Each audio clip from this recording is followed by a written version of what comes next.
Buenos días, hermanas, Dios les bendiga y hermanos, bienvenidos a MIPIS. Hoy es un martes más donde Pastora Alejandra Cifuentes trae la palabra. Que el Señor la respalde siempre, pastora, en el nombre de Jesús. Damos gracias al Padre, al Hijo, al Espíritu Santo, porque Él es el que se manifestará siempre. Somos creados por Él y para Él todas las cosas. Amén. Bienvenida, pastora. Adelante.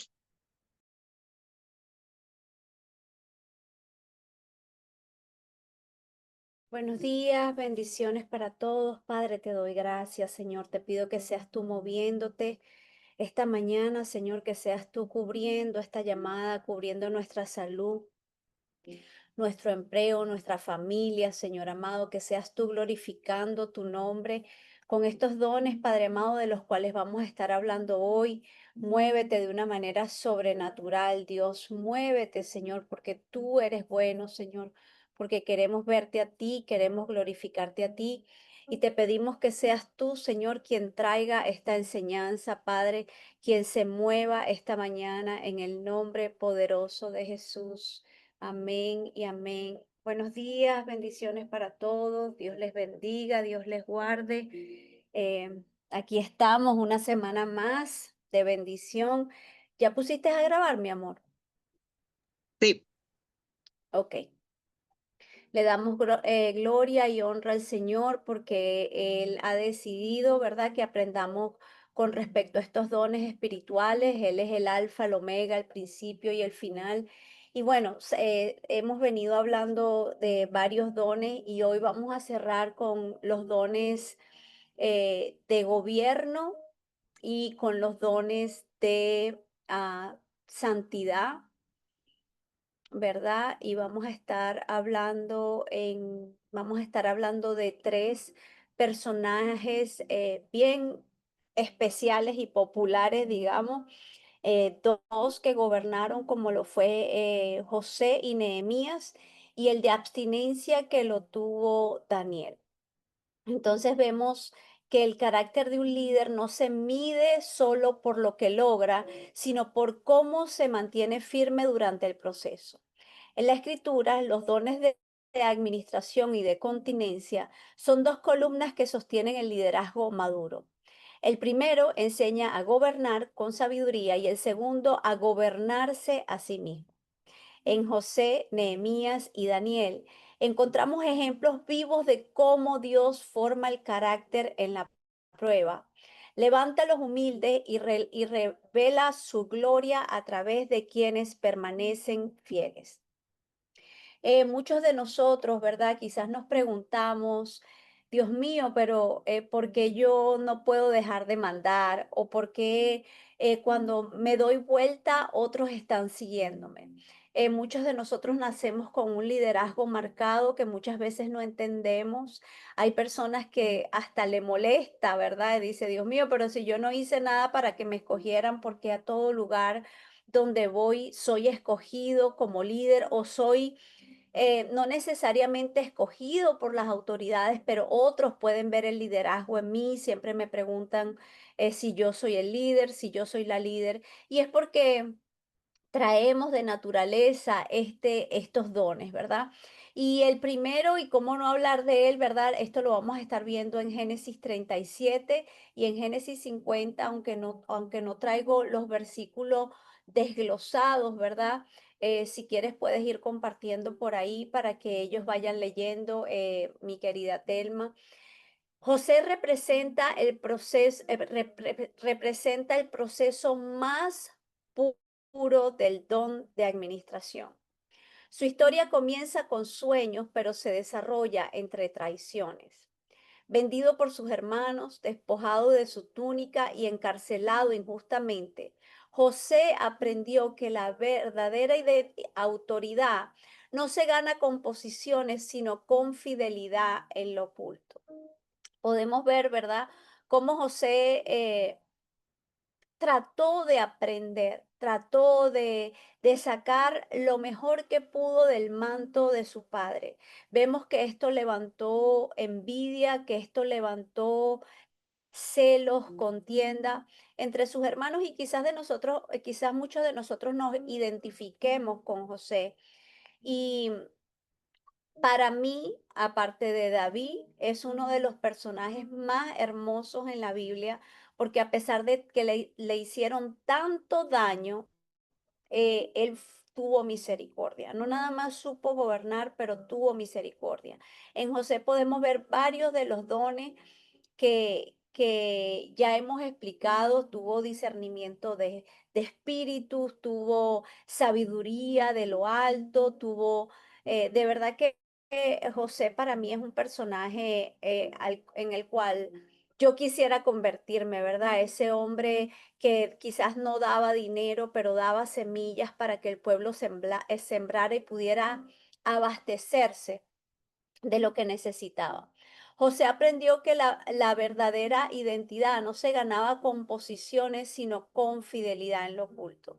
Vemos como este hombre, por ejemplo, le fue fiel a Potifar, le fue fiel al faraón, le fue fiel a su padre, inclusive a sus hermanos, ¿verdad? Inclusive a sus hermanos a pesar de haberle ha hecho tanto daño y quizás nos preguntamos cómo le fue fiel a sus hermanos.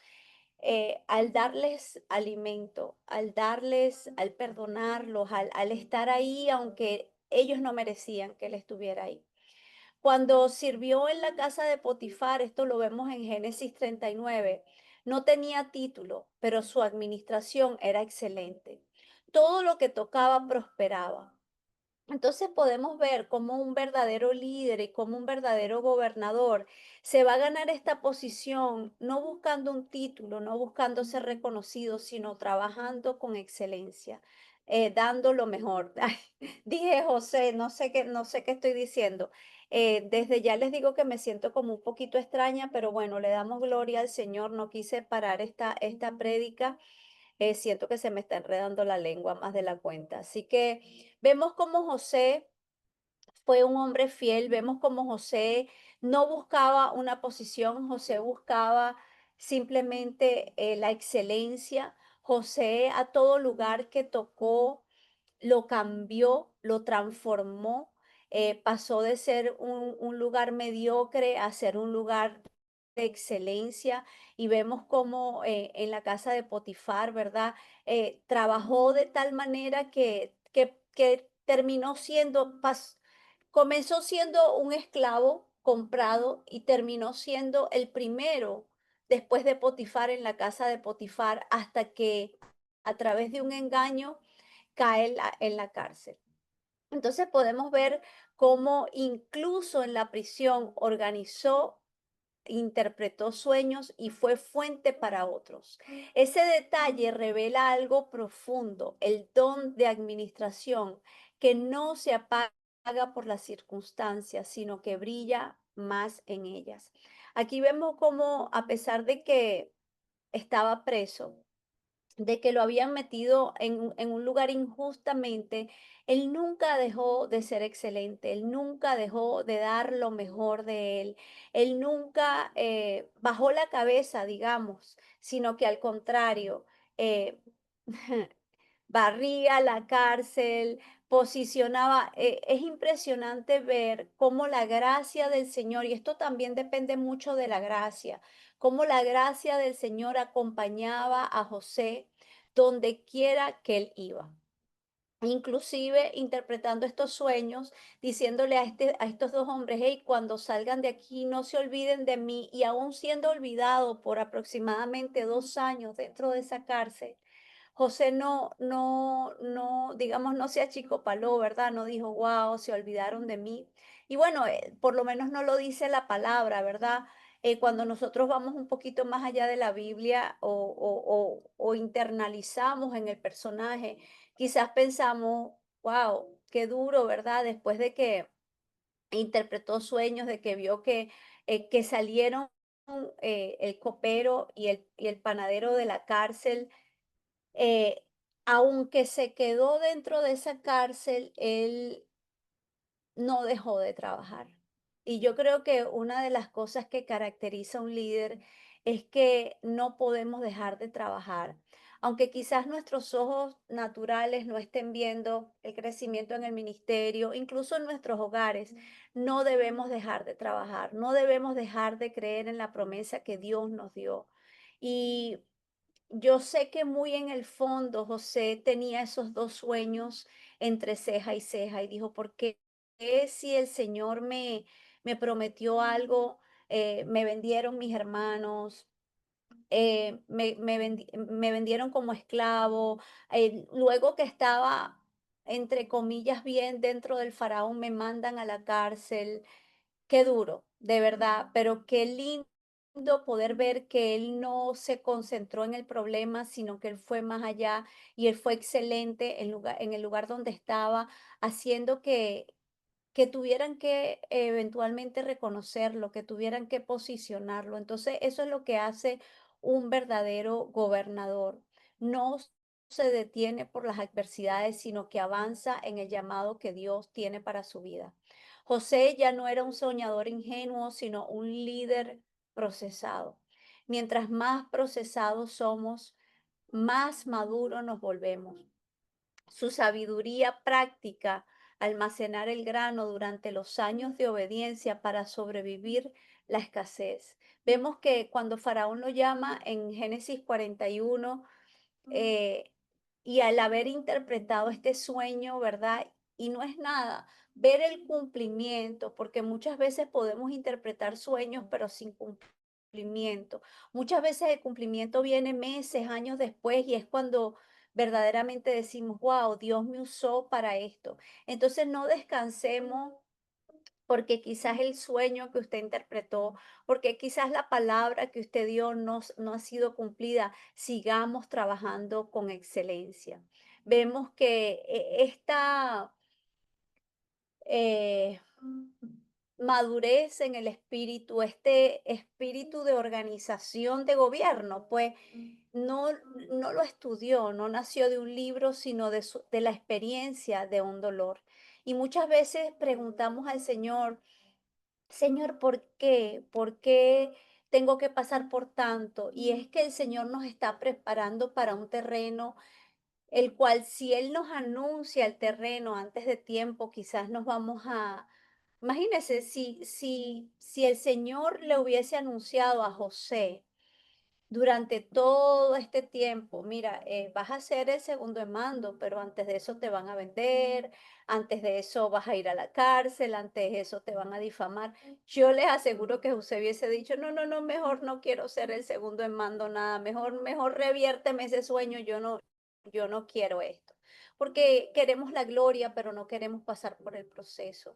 Y hay procesos que tenemos que pasar para que eh, podamos aprender. No es estudiando, no es siendo los mejores teólogos o aprendiendo la palabra, es pasando de un proceso a otro proceso, es viendo espiritualmente cosas que si no veíamos no íbamos a poder avanzar en nuestro llamado. En la administración, José enseña que Dios forma administradores en las temporadas donde parece que nada tiene sentido. Cada traición lo acercó más a su destino y cada injusticia lo preparó para gobernar sin resentimiento. Cuando se reencuentra con sus hermanos, José no busca venganza, busca restauración. Muchos de nosotros hemos sido juzgados mal, hemos sido criticados, hemos sido cuestionados. Y cuando realmente llegamos a a la posición donde ya el Señor nos había prometido o donde nos pone algún tipo de cobertura o liderazgo, queremos como vengarnos hasta cierto punto de las personas que nos hicieron daño. Pero José no hizo esto, José quiso restaurar su casa. Él sabía que si él perdonaba, él iba a tener un mayor éxito en su liderazgo, un mayor éxito en su casa, un mayor éxito ante Dios por sobre todas las cosas. Entonces, vemos cómo él no quiso que el resentimiento lo consumiera, él buscó la restauración de sus hermanos. Su perdón es su diploma de graduación espiritual. Este don enseña que quien no aprende a administrar su dolor no podrá administrar un pueblo. El líder que no procesa su herida reproducirá su amargura. José, en cambio, multiplicó vida. Tenemos que tener cuidado si como líderes estamos tan dolidos que en lugar de levantar a otros, los estamos atrasando, los estamos cuestionando, los estamos poniendo por el piso, porque esto no es lo que el Señor quiere. El Señor quiere que seamos restaurados para restaurar, que podamos perdonar para que nos perdonen en algún momento. Así que creo que tenemos mucho que aprender de José. Voy a continuar con Nehemías, restaurar con estrategia y discernimiento. Nehemías muestra el lado del don de administración que combina intercesión con acción. Y eso es muy importante para nosotros como ministros, como intercesores. Nosotros no podemos bajar la guardia, no podemos dejar de orar, ¿verdad? Porque cuando nosotros nos estamos levantando en la obra, el enemigo va a querer atacar. Siempre van a venir los Zambalás y los Tobías a querer derrumbar lo poco que hemos construido. Siempre el enemigo va a levantar personas para que no avancemos en el llamado que Dios nos está mandando a hacer. Es por eso que tenemos que administrar bien la acción con la intercesión. No se trata nada más de interceder, sino de accionar, de trabajar, de ver cómo este hombre quiso levantar esos muros y se estableció un tiempo. La mayoría de nosotros como líderes, uno de los problemas que tenemos es que no establecemos un tiempo, es que le damos largas al asunto y terminamos procrastinando lo que comenzamos o comenzamos a dotarnos o a capacitarnos o a querer hacer varias actividades al mismo tiempo y no terminamos haciendo ninguna. Y eso es algo que admiro de Nehemías, que Nehemías se propuso un tiempo, él se trazó un tiempo y lo superó. Cuando oye del estado de Jerusalén, no se lanza a construir sin orar. Llora, ayuna y busca dirección. Es muy importante que nosotros como líderes ayunemos y busquemos dirección de lo que Dios nos quiere entregar. Ese es el corazón del administrador espiritual. Vemos que Nehemías no nada más administró bloques, no nada más administró personas, no nada más administró herramientas, sino que administró en lo espiritual. Algunos van a orar, otros van a trabajar, unos tienen la capacidad y como líder necesitamos entender que vamos a poder identificar quién tiene la capacidad de hacer dos cosas al mismo tiempo y quien no las tenga, eso está bien. No entreguemos un liderazgo o una asignación a alguien que no va a poder cumplir con dicha asignación y al contrario se va a frustrar. Entonces, que podamos como Nehemías entender quién tiene la capacidad para hacer muchas cosas. El corazón del administrador espiritual no actúa desde la emoción, sino desde la instrucción divina. Su primer acto no fue tomar piedras, sino pedir permiso al rey. Su sabiduría administrativa se nota en cómo organiza recursos, tiempo y equipo. Es lo que les digo, Nehemías no hizo las cosas a su fuerza, sino que Nehemías buscó la dirección del padre para que el padre lo direccionara a quién iba a escoger, cuánto tiempo iba a durar el proceso y quiénes podían hacer más de una asignación. Su primer acto no fue tomar piedras, sino pedir permiso al rey. El verdadero gobernador no se mueve como llanero solitario. No se mueve sin que su cobertura lo desate. Y esto es importante. Y nos hemos convertido tan rebeldes espirituales que porque hemos sido dotados con dones, creemos que nos podemos mover sin autoridad. Y cuando nos movemos sin autoridad, no vamos a tener autoridad en lo espiritual. Ese es el corazón del administrador espiritual. Vemos que él fue a su cobertura, habló con su rey, su sabiduría administrativa se nota en cómo organiza los recursos y vemos que él recorre, en Nehemías 2, él recorre los muros de noche para observar antes de hablar. Un líder con un don de gobierno no expone planes sin haber discernimiento primero. En el capítulo 3, cada persona recibe una porción del muro, mostrando que un líder verdadero distribuye la carga, no la acapara. En la mayoría de los errores que cometemos nosotros como líderes es que no delegamos a otros, sino que queremos hacerlo todo a nuestra manera. Eh, Hay una frase que mi esposo usa que al principio me caía muy mal. Pero entendí que nosotras como esposas muchas veces queremos delegarles un oficio a nuestros esposos y esperamos que ellos hagan el oficio tal cual como lo hacemos nosotros y es imposible. Es imposible porque nosotras tenemos nuestra manera.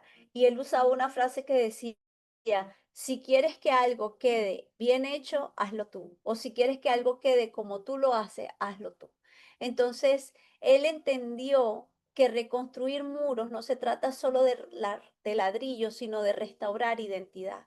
Nosotros restauramos identidad en la persona que estamos delegándole cuando creemos en ellos, cuando dejamos que la capacidad y la esencia de ellos sea administrada para levantar dicho muro. ¿Qué quiero decir con esto? Que yo no voy a levantar un muro de intercesión, pongámoslo así, como lo va a levantar Claudia o como lo va a levantar la pastora Yadira. Cada una de nosotras vamos a tener una forma y una manera de hacerlo y debemos tener paz de cómo lo hace la otra persona. Y si nosotros delegamos, debemos soltar la carga y dejar que esa persona desarrolle a través de su esencia una manera de levantar el muro, quizás un poco diferente a la nuestra, pero de la misma manera efectiva. Entonces, reconstruir muros no se trata nada más de los ladrillos, sino de restaurar la identidad de quien nos ayuda a levantar esos muros. Cada piedra que levantan era un símbolo de dignidad recuperada. Cuando llegan los enemigos, Sanbalá y Tobía y Jepset, Nehemías no se detiene a debatir, ora y sigue construyendo con una mano la espada y con otro el ladrillo. Esa imagen es poderosa para ministrar.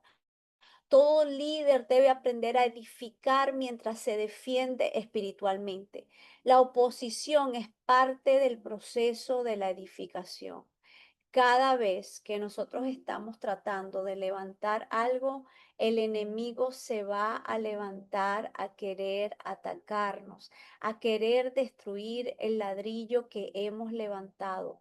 Su discernimiento lo libró de caer en trampas. Debemos, por eso le digo que todos estos dones están conectados, el don de sabiduría, el don de ciencia, el don de discernimiento de espíritu. Él no se detuvo a perder el tiempo con personas. Mire, yo le voy a decir algo, cada vez que usted está haciendo algo bien, se va a levantar alguien a hablar de usted. Acuérdese de eso. El enemigo no tira piedras a árboles sin fruto. Si usted está teniendo ataques, si usted está teniendo murmuraciones, si usted está teniendo personas que están yendo en contra de lo que usted está levantando, es porque lo está haciendo bien. Es porque lo está haciendo bien y no podemos dejarnos distraer con eso. Que nuestro discernimiento no nos deje caer en trampa. Cuando intentaron distraerlos con halagos, respondió, estoy ocupado en una gran obra y no puedo ir. El entretenimiento no siempre va a venir con ataques, muchas veces va a venir con elogios, porque al enemigo le conviene que su ego se levante para que su llamado se detenga. Cuando nosotros nos olvidamos que nuestro llamado es para Cristo y que Él es el único que se merece toda la gloria y se levanta nuestro ego, nosotros ya nos distraímos, nosotros ya perdimos, nosotros ya la regamos, como dicen los mexicanos. Así que en Nehemías 6:3 ese versículo define la mente de un administrador celestial, enfoque, propósito y discernimiento. Nehemías enseña que el don de administración no es solo para planificar, sino para discernir qué batallas merecen atención. Su vida inspira a líderes a construir sin miedo, sabiendo que Dios respalda las obras que Él mismo inspiró. Dios nos va a inspirar. No seamos inspirados por copias. No nos convirtamos en una copia barata que el enemigo quiere usar a su antojo. Dios nos da el discernimiento. Dejemos que sea Dios quien trabaje en la obra del Señor y no queramos imponer lo que nosotros hemos aprendido o lo que nos ha funcionado en tiempos anteriores. Nehemías tuvo un discernimiento tremendo y tenemos que anhelar eso para que el Señor se glorifique en cualquier cosa que hagamos. Ahora vamos a hablar un poquito de Daniel, su santidad y gobierno espiritual.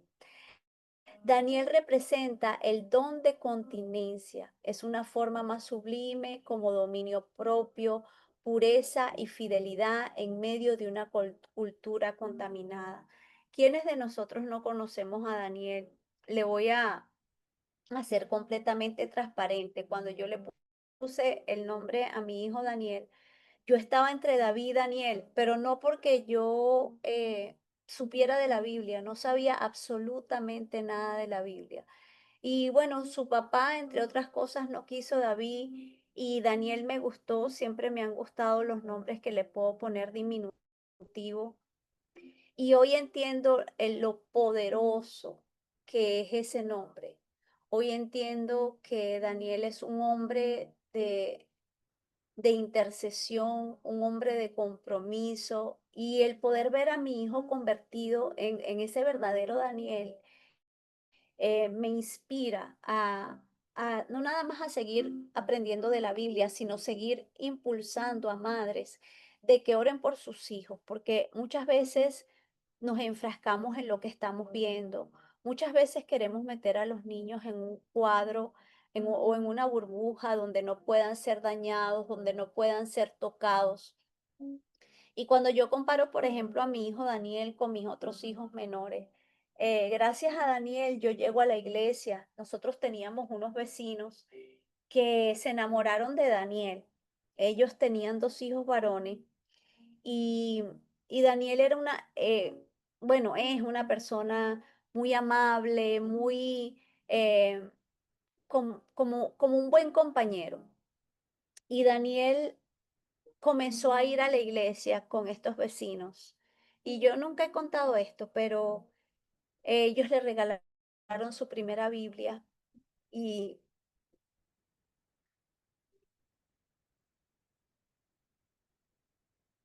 a pesar de eso, Daniel se sentía solo, a pesar de que yo trataba de estar ahí lo más que podía. Daniel no creció rodeado de su papá y eso lo marcó bastante, pero yo no me di cuenta. Y esos vecinos lo acogieron y lo llevaban a la iglesia y me invitaban a la iglesia y yo a veces iba, a veces no iba, pero como dice la palabra, cuando nosotros sembramos en nuestros hijos eh, o cuando alguien, ¿verdad?, sembró esa semilla hermosa, aunque ellos se aparten, van a regresar. Y Daniel un día se apartó y aunque no fue mucho tiempo, fue suficiente para que él fuera levantado hoy como un pastor de jóvenes. Y cuando nosotros asociamos todo esto a lo que estoy enseñando, él fue un José Pero yo fui esa Nehemías que no se rindió. Yo anhelé mucho a mi hijo Daniel, porque yo salí de mi país cuando tenía 18 años y dejé a dos hermanos menores, uno de meses, quien era como un hijo, mi hermano Rafael. Y yo me sentía sola y yo anhelé mucho a Daniel. Y yo recuerdo que cuando su papá y yo nos divorciamos, él quiso quedarse con Daniel y yo ofrecí matarlo. Yo le dije, mi hijo te primero muerto, primero te mueres, no, mi hijo no me lo quitas. Y yo siempre luché por Daniel, pero, pero le hizo falta a su papá. Por eso, mamá soltera, no crea que podemos ser mamá y papá al mismo tiempo, porque no es verdad. Y yo no sé por qué me vine por aquí, pero el Espíritu Santo me está tocando bastante desde toda la semana. Levantémonos a interceder por nuestros hijos, pero no queramos meterlos en una burbuja, porque hay cosas por las que nuestros hijos tienen que pasar para poder levantarse como un Daniel. Y a lo que yo quería llegar es que mi hijo tuvo sexo a edad temprana, mi hijo consumió drogas, mi hijo vendió drogas, de eso me enteré hace poco. Pero cuando Dios verdaderamente llegó a su vida, porque hubo una semilla desde temprana edad sembrada, él se abstuvo de tener sexo después de que ya había tenido sexo. Y yo recuerdo que en su cumpleaños, si no me equivoco, número 22, inclusive su novia vivió un tiempo con nosotros. Es un testimonio muy largo que no puedo dar en una sola clase. Ella vivió con nosotros, ellos dormían juntos, aún yo siendo cristiana. Sí, acepté el pecado, pero acepté el pecado por una administración que el Espíritu Santo me hizo, porque en alguna oportunidad yo también fui acogida por mi suegra, una suegra a quien amo muchísimo, y ella fue como una madre para mí. Y Dios me confrontó y me dijo, ella necesita un apoyo y necesita una madre, y tú tuviste una. ¿Qué vas a hacer? Y yo le dije, yo la voy a agarrar, Señor, porque ella no tenía dónde vivir. Y cuento corto, largo, ellos vivieron un tiempo juntos y entendieron que no era el tiempo. Y ella se fue. Pero cuando ella se fue y lo dejó, fue el momento más duro para mi hijo y para mí como mamá, porque él empezó a tener ataques de pánico. Tuve que liberarlo. Ahí fue cuando el Ministerio de Liberación crece o se desarrolla en mí, porque había luchado tanto por mi hijo, pero no sabía que tenía que liberarlo, y el Señor me ayudó. Puso personas, puso oraciones, y en su cumpleaños número 22 la niña se quedó aquí. Ellos estaban todavía en la etapa, ya estaban como eh, en un poquito más de madurez, porque los dos ya estaban con el Señor. Y cuando yo me despierto a felicitarlo, yo voy a su cuarto y veo que la niña está durmiendo sola. Y cuando abro mi cuarto de guerra, que es un cuartico pequeñito, ni siquiera entro yo acostada, es un lugar bien pequeño. Yo encuentro a mi hijo Daniel durmiendo ahí, en posición fetal, como un bebé. Y ese día yo entendí que Dios había convertido a mi hijo Daniel en ese hombre santo como el de la Biblia. Y por eso les traigo esto, porque quizás Daniel no pasó por eso. Muchos dicen inclusive que era un eunuco, que él se había castrado para ser un santo. pero poder ver a mi hijo después de haber pecado, de estar atado, santificarse en el cuarto de guerra y decirme: mamá, yo me estoy absteniendo de tener relaciones con Daisy porque quiero llegar al matrimonio limpio. Yo creo que sí fue Dios quien escogió el nombre y yo le grité en paz porque a veces estamos viendo todo lo contrario a lo que Dios tiene preparado para nuestros hijos, pero Dios nunca llega tarde. Dios está preparando propósitos. Y ya yo entiendo por qué el enemigo no quería que diera esta clase. Aquí donde me ven estoy mareada, pero el Espíritu Santo se está moviendo.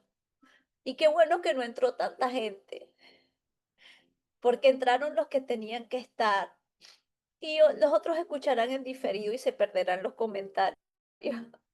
Pero Dios está haciendo cosas grandes. Y yo hoy vengo a darle esperanza y a darme esperanza, porque como dicen por ahí, cuando predico me estoy predicando a mí misma y ni siquiera sé por qué estoy llorando,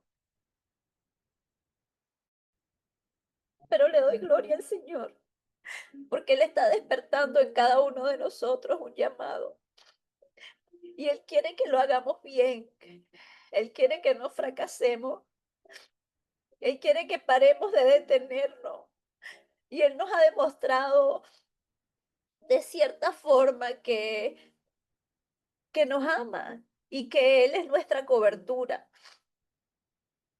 Muchos nos hemos detenido, muchos hemos retrasado el llamado, otros hemos confiado más en nuestro salario, X, cualquiera que sea la situación. No desmayemos.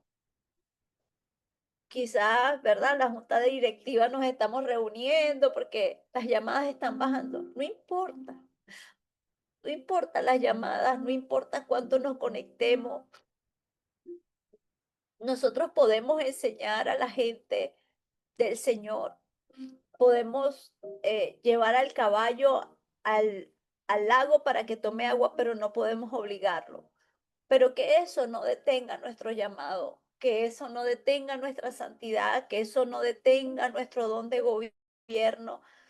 No necesitamos multitudes, necesitamos ir afuera y buscar gente que aún dentro de la iglesia se siente solo, se siente rechazado, porque la religión nos ha hecho mucho daño. Y yo le doy gracias a Dios que escuché la voz de Dios, porque hoy nada más mis hijos no tienen un matrimonio sólido, el cual admiro muchísimo, sino que están pastoreando. Son padres y están haciendo un trabajo excelente. Y a veces cuesta como abuelita no meterse y querer robarse a la bebé, pero están haciendo un trabajo excelente. Entonces, si sus hijos están pasando por una temporada de adolescencia, están apartados, cualquiera que sea la situación, no se preocupe que Dios está en control. Simplemente haga como Nehemías, construya, ore, avance, tenga misericordia, tenga discernimiento. Y cómo hablar de Daniel sin llorar, ¿verdad? Su continencia fue más que una dieta, fue una declaración espiritual. No seré moldeado por Babilonia. Su historia muestra cómo Dios da influencia a los que se mantienen firmes. Daniel no comprometió su fe para agradar al sistema. Oró cuando estaba prohibido. Interpretó sueños cuando nadie podía hacerlo. Y fue lanzado al foso de los leones sin perder la calma. Su dominio propio fue su escudo. La continencia lo mantuvo lúcido para interpretar los misterios del rey Nabucodonosor, para advertir a Belsasar y para sobrevivir a Darío. La pureza interior se tradujo en autoridad exterior. Daniel enseña que la santidad no es aislamiento, sino gobierno. Gobernar desde la pureza es más poderoso que gobernar desde la influencia. En Daniel 6, cuando lo acusan por orar, él no negocia su disciplina espiritual. Su comunión con Dios era más fuerte que el decreto humano. Esa fidelidad lo llevó a ser librado del foso, porque quien gobierna sus pasiones, gobierna sus circunstancias. Daniel muestra que el don de continencia no solo reprime, sino que redime.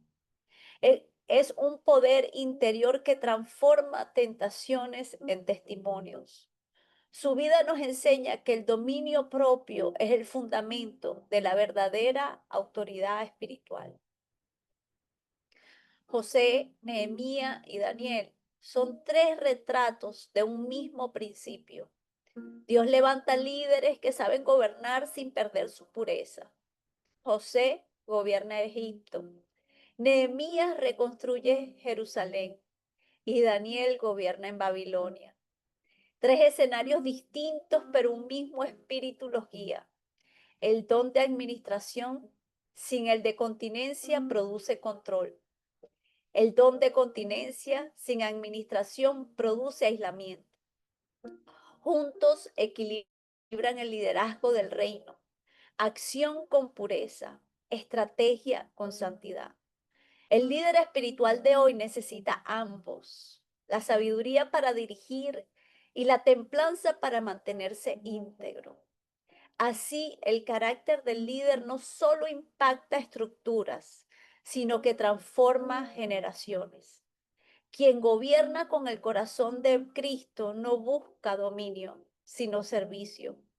Dios sigue levantando administradores como José, restauradores como Nehemías y gobernadores santos como Daniel, para mostrar al mundo que el liderazgo verdadero nace del fuego, pero se sostiene bajo la obediencia. Padre, yo te doy gracias, Señor amado.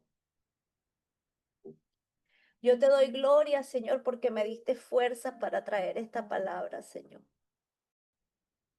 Gracias porque eres bueno, porque eres soberano, porque eres Rey de Reyes, Padre. Gracias por lo que estás haciendo en mi vida y en la vida de cada persona que pertenece a MIPI, Señor. Somos más de 330 personas, Señor. Y cada una de estas personas tiene algo que aportar, tiene algo que darte, tiene una esencia diferente y única, Señor. Yo te pido que los bendigas a ellos, a su casa, a su familia, sus iglesias, sus ministerios, Señor amado, su salud, su finanza. Gracias, Rey eterno, porque estamos parados en la brecha, Señor, como estuvo Nehemías una vez reconstruyendo muros, Padre. Muros, Señor, de protección contra los ataques del enemigo. Yo te pido, Señor, que te muevas de una manera sobrenatural, que nos lleves a un nuevo nivel de autoridad, a un nuevo nivel, Señor, de gobierno, a un nuevo nivel de continencia, Señor. Que seamos santos y puros para ti, Padre amado. Señor, que no nos movamos por emociones, sino por agradarte, Padre.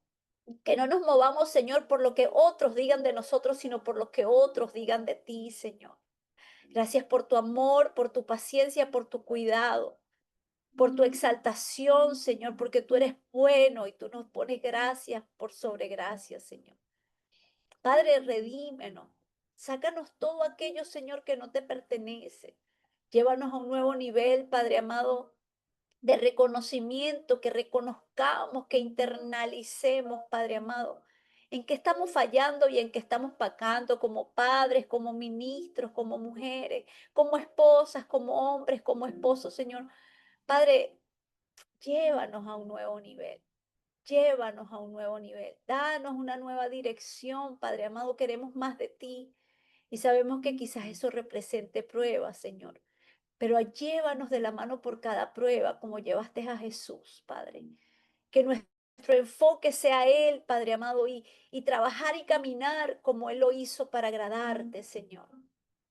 Gracias por este ministerio, Padre. Gracias por esta palabra. A ti damos toda gloria, toda honra y toda alabanza en el nombre del Padre, del Hijo y del Espíritu Santo. Amén y amén.